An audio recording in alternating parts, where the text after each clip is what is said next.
As we told you earlier last week, surveillance video was released showing a Punta Gorda police officer shooting a woman during training exercise. Now, an audio recording of that officer's termination appeal hearing has been made public.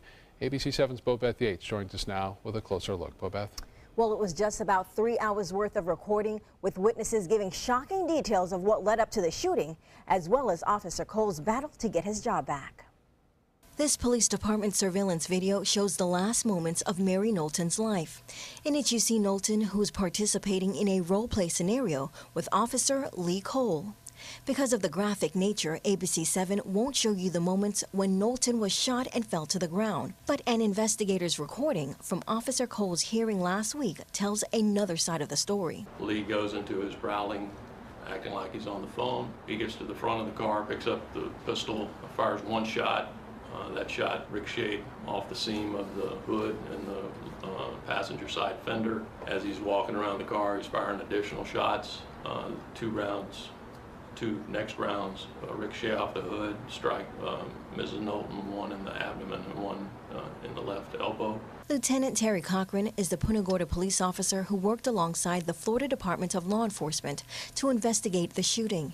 He testified that Officer Cole didn't intentionally shoot Miss Knowlton. However, he does believe Cole should be held accountable for her death. Do you think Officer Cole did anything wrong? Yeah. What? He killed a 73-year-old lady during a training exercise.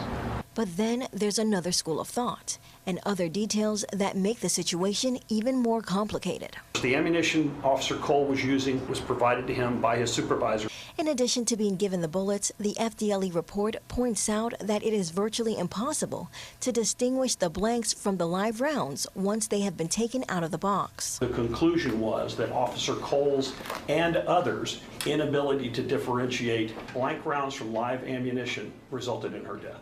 During the hearing, there was also testimony that a safety officer should have been assigned to the citizens training event to double-check the ammunition, but that was not done.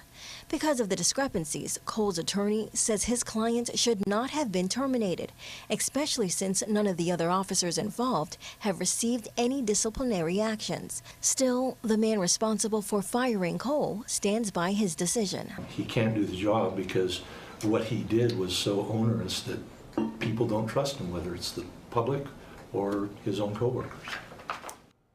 Now, as a reminder, that hearing was for Cole's termination appeal. He also faces criminal charges, and they're being handled separately. In addition, the police chief, Tom Lewis, was also charged criminally.